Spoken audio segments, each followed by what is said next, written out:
Bom dia, eu me chamo Camille e faço parte do grupo 5. Eu fiquei responsável pelo tema definição de soluto. Soluto é substância que pode ser dissolvida pelo solvente. Ela fica solta no processo de misturar, até que se transforme em uma solução. No geral, os solutos estão no estado sólido, exemplo como sal e o açúcar. A mistura homogênea é a solução na qual o soluto se dissolve completamente na solução, enquanto a solubilidade é capacitada da substância para se dissolver em outra substância. Alguns exemplos de solutos são leite em pó, sal d'água do mar, oxigênio no ar, açúcar na água. Tipos de solução: tem a hipotônica. A contração de soluto é maior que a concentração de solvente. Isotônica, a concentração de soluto é igual que a concentração de solvente. A hipotônica, a concentração do soluto é menor que a concentração de solvente. Agora vamos falar as concentrações das células. A hipotônica, ela fica encolhida. A isotônica, ela fica normal. E a hipotônica, ela fica inchada. Bom dia, eu sou a Jaísa e nessa manhã apresentarei para vocês a definição do solvente. Solvente é a substância que pode dissolver outras substâncias, no caso, o soluto, e formar soluções homogêneas, por exemplo, açúcar quando dissolvido em água. No âmbito da química, uma substância solvente é aquela que tem a propriedade de dissolver a mistura homogênea entre um solvente e um soluto, chama-se solução. Alguns exemplos de solventes são água, acetona, álcool, gasolina, benzeno e xileno. O solvente ocupa a maior parte de uma solução e geralmente tem essa na forma líquida. A água é dito ser o solvente mais comum na vida cotidiana, por isso é chamada de solvente universal, pois tem a capacidade de dissolver qualquer substância, gás, sólido ou líquido. A água como solvente. A atuação da água como solvente garante o transporte de substâncias e promove um meio adequado para as reações químicas. A água apresenta grande capacidade de dissolver substâncias. A água é capaz de dissolver substância no estado líquido, sólido e gasoso, sendo essa característica uma consequência de sua polaridade, que permite que suas moléculas hidratem íons e outras moléculas também polares. Dentre as principais substâncias dissolvidas pela água, destacam-se os ácidos e os sólidos iônicos. Por isso, a água é conhecida como solvente universal. Bom dia, meu nome é Jennifer e hoje eu vou falar sobre a definição de solução. Solução é toda mistura homogênea envolvendo duas ou mais substâncias, sendo a que se dissolve chamada de soluto e a que dissolve solvente. Para classificarmos uma solução, é necessário analisar em qual estado se encontra o solvente, podendo ser sólida, líquida ou gasosa. Se o solvente da solução for sólida, a solução será sólida, pois quem determina o estado físico da solução é o solvente. Exemplo de solução sólida é o ouro 18 quilate. Solvente sólido, solução sólida. Da líquida é a água, pois o sal se dissolve totalmente na água. Da gasosa, o ar atmosférico. O gás nitrogênio está dissolvendo outros gases. Logo, o solvente é gasoso e a solução sólida. Outra forma de classificar uma solução é a quantidade de soluto dissolvida no solvente, podendo ser saturada ou saturada com corpo de fundo, insaturada ou supersaturada. E para classificá-las, é necessário ter acesso ao coeficiente de solubilidade, que é o limite de soluto que o solvente consegue dissolver.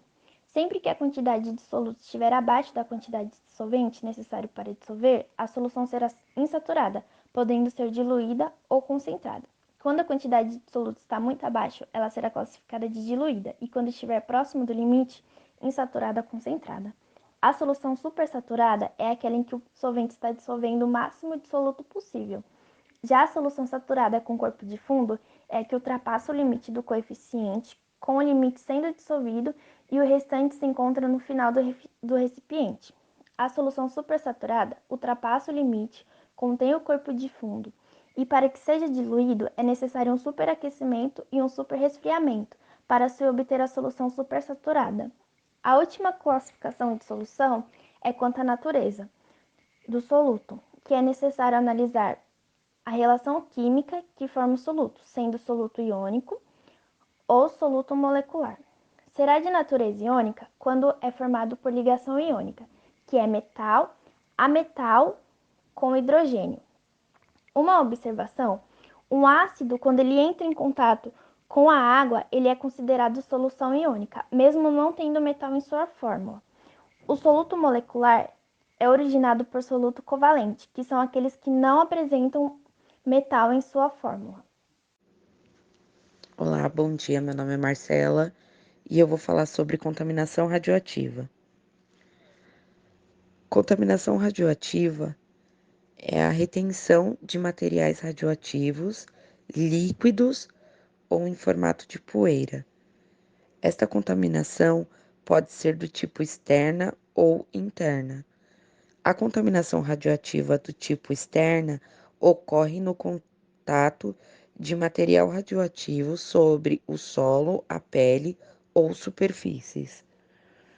Já a contaminação externa ocorre quando o material radioativo entra em contato com o seu organismo, por ingestão, inalação ou por absorção da pele. A contaminação radioativa é extremamente perigosa e letal.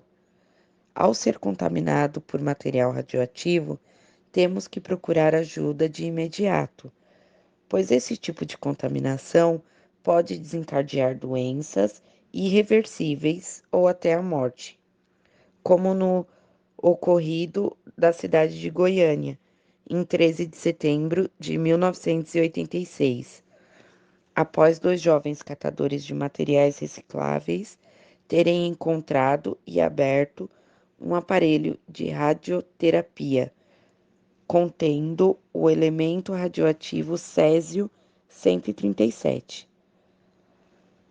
Na ocasião, 4 pessoas morreram de imediato, mais de 1.000 foram contaminadas e estima-se que dezenas de pessoas faleceram em consequência de complicações desenvolvidas a partir da contaminação.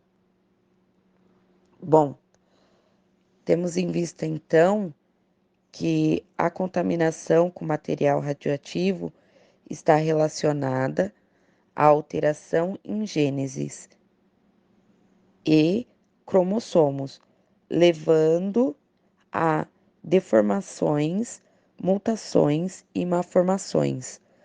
O contato com o material radioativo também favorece diversas alterações fisiológicas e anatômicas, como queimaduras, aumento da incidência de câncer, problemas com fertilidade e até mesmo doenças psicossomáticas, que são as doenças do DNA.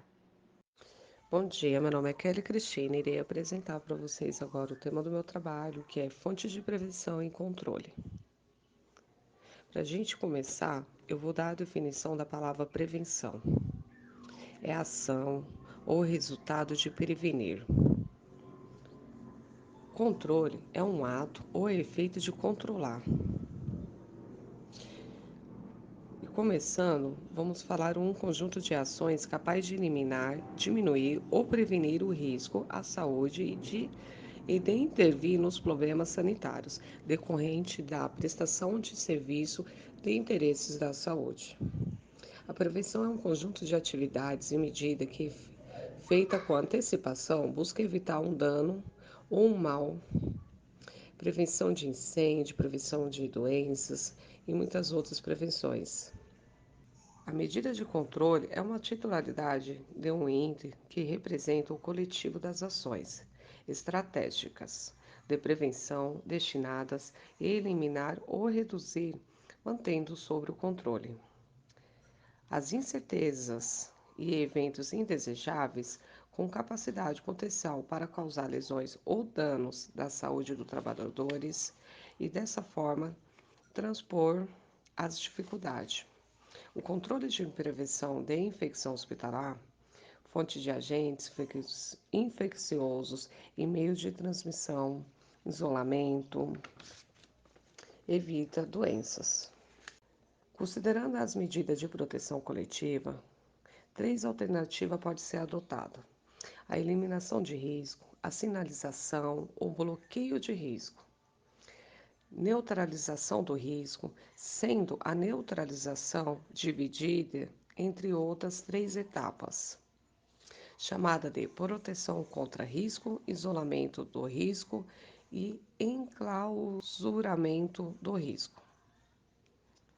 Um dos principais benefícios de investir na prevenção de risco é reduzir o perigo de acidentes no trabalho. A segurança do trabalho previne a ocorrência de situações que comprometem as integridades física ou mental do trabalhador. Por isso, existem três áreas nas quais medida de controle do risco pode ser aplicada: na origem da contaminante, que significa fonte, ao longo do percurso entre a origem e o trabalhador, que significa o ambiente, e no receptor.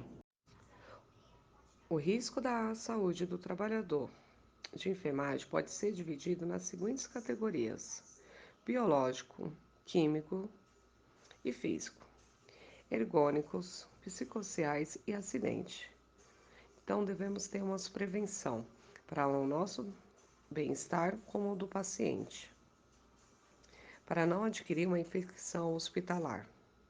Sempre devemos lavar a mão com frequência, usar EPI adequados, esterilizar materiais a cada uso, usar materiais descartáveis durante os cuidados, manter precauções de contato e respeitar o protocolo de limpeza do local.